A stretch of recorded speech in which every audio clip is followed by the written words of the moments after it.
How's that look finally? In my white t-shirt. And I sit here, smoke my Mary Janes, and talk to my folks about cycling now. Today is cycling day, I think. This is my cycling. This was on my rotational training schedule. Because I'm bored and now come across this Strava segment, well not segment, Strava challenge, saying that it wanted you to try and cycle 1,600 kilometers this month, for the month of August. I'm like, hey, how many miles is that? I don't know. It doesn't matter. It's a lot. Turns out, it's good mileage for me. There's my lighting. I just fell. I don't feel like moving it. So I'm still setting all this stuff up. I'm getting reviews on too. So, aside from all that, basically, it is basically a challenge for somebody that is not the main point of this, but the main point was I didn't look through my Strava after like 3 years and never seriously doing it. Always doing it commuting to work. So normally I would cycle to my kitchen as I'm a chef, and basically to keep from being a fat chef, as I used to be a fat kid, I cycle. And I like to eat all the food I love to eat, and all the sauces we make. I mean, pretty much you know what I mean. So I would cycle, and come to find out, in the whole time I've been on Strava, I've cycled just 1,600 or so kilometers, which I find that is like 900 and some odd miles. And I'm like, dang, that's not that much. And I'm thinking I'm doing something. And I'm like, okay, well, I've done 40 and 50 mile rides here and there, but never consistently. And normally what would honestly happen is something would happen with my bike. It would either be stolen or have someone attempt to steal it, and we file a police report on it, and not realizing that they need the evidence for it, they hold your bike in lieu of the case. And being that COVID is on right now, the police have 2 of my main bikes. So I bought a new one, which is the Twitter Sniper I'm riding now, and basically I've been reviewing it. So today was new tire day. I got some new Gator Skin Continentals in 28 that I wasn't sure if they were going to fit on that race frame, and they did. It looks like it'll probably fit up to like 32s easily in that tight little space in that frame. But the difference between 32 and 25 is, I've been on them before, but on carbon it's like riding with a shock absorber is what I'll say. Very much. I even did a good bit of a gravel trail, and I mean, I'm talking 4 or 5 miles on these tires. And on the 25s, it wasn't like it was undoable, it just wasn't pleasant. And on those, it was like I wasn't even on, I was still on.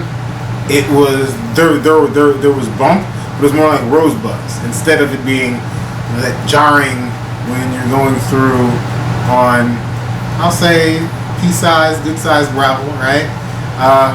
And that was actually cool to see, like, that there is a major difference in what we don't believe in carbon, but it doesn't have to cost us arm, right? Is what I'm mostly trying to prove with this. And I would like to start importing these and basically having everyone become privy and accessible to having normal priced cycling aids. It doesn't mean that they're cheap, it just means that they're normal priced, which is what I'm trying to say to alleviate about this. So, back to my 1,600 km.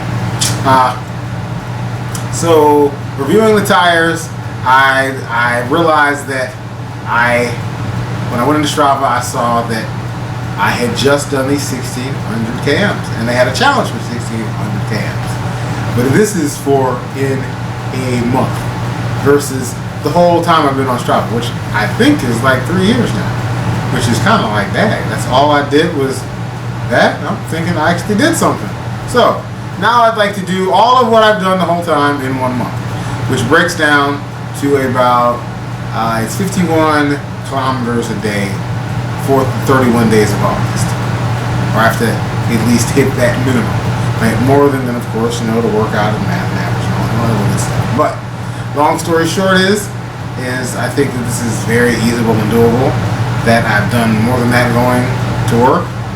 which is how I got up to that. But then it'd be like a 3-day or a 4-day swing shift type thing. So then I'd be off for 3 or 4 days in a week, and then I would not move. So now, as I'm free and basically stuck in the house eating all the time, and I love cycling, I'd like to do this on my channel too and show your growth and how easily it is to step into this and to not spin an arm and a leg if you know a little bit about this first. But because I did come from mountain biking, it's not that I was a pro racer or anything like that. I raced single track a little bit in New York. Nothing big, talking like maybe a season and a half until you realize like it's expensive and you're trying to work and your girlfriend's like, I'm not taking you to all these races, and you're like, but I mean, don't try to come in. No, but if you're gonna race with a significant other, have her race with you would be my business suggestion. So now I'd like to figure out how to basically consistently do this and do my total mileage for my lifetime in a month, which actually now is easy because it's honestly about 3 hours a day. It sounds crazy, but being that I'd like to cycle, tour, and all this other stuff, that's the same thing, and the mileage is nothing. It's just an arrest. And I want to see how good this is going to be after a week and a half, 2 weeks, the third week of trying to crawl out and do this. Because I'm an early morning cycler, as I'd like the majority of days to be out at like just before the sun. Now that the sun is coming up a little later, most of you probably don't realize this, but I used to be able to wake up at 5:30 and the sun would literally be coming over the horizon at about 6. So if I walked in the house at 5:45, I could literally just be starting as the sun was starting to come up. So down here in North Carolina, it kind of gets hot at like as soon as sun breaks. So when you step out in this dark, it's still 75 degrees. As soon as the sun hits and it's 6, it's at 75 degrees with a little bit of sun, and it's okay until about 8:30, and then about 8:39, it's probably like 85, and 90 hits real quick. So 90 is there with you probably no later than 10 o'clock, and that's what it is. And today I did a later ride so that you do adjust to the heat, which is something that you still have to do because you need to adjust to it. Just dress right and bring enough fluids. I probably used 2 bottles of water, and I'm carrying Gatorade and water with me, along with snacks and stuff, so that you don't bong out on your ride and dying and stuff, which is probably the worst thing the whole time. And after that is conditioning, really. So I'd like to see more melanated people out here cycling and riding around and staying healthy and being good. And probably the biggest part in that is diet, which is a big thing. I'm lucky I cook, so hey, I'd like to show them some of the recipes, stuff like that. Like I've been making this, trying to cut out as much red meat. I still eat meat, although I will make some vegetarian and vegan dishes. I'm not a vegan or vegetarian. I just worked in a couple of very high-end vegan and vegetarian restaurants and learned that a lot of the food is regular food and we don't realize it. And as soon as most people hear the word vegan or vegetarian, you get turned off and don't realize that you're missing out simply because it's vegetable. And if you had a steak with it, you probably wouldn't care. Or you had a piece of chicken in it, you wouldn't care. Or if you thought that was there, you wouldn't care. And a lot of times now I'll make food and I made gnocchi and Alfredo sauce with mushrooms and tofu, which is basically the meat part until you're faking it.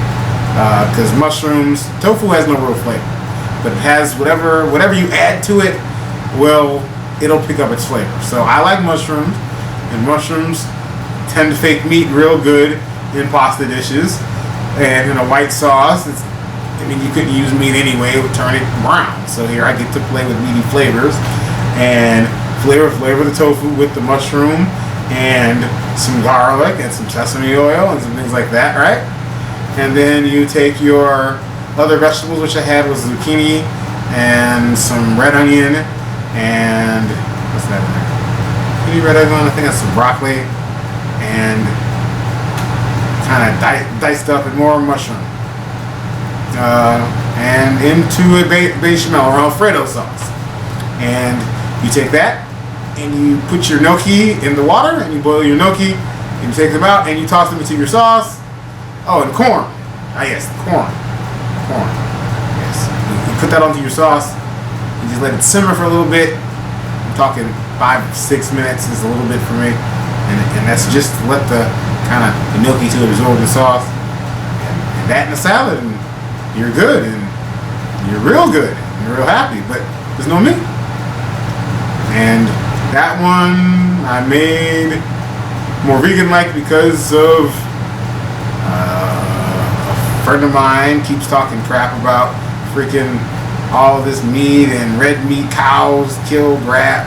The grass, us eating cows in the grass causes emissions in the atmosphere and causes a lot of the bad stuff on our planet, I'll say.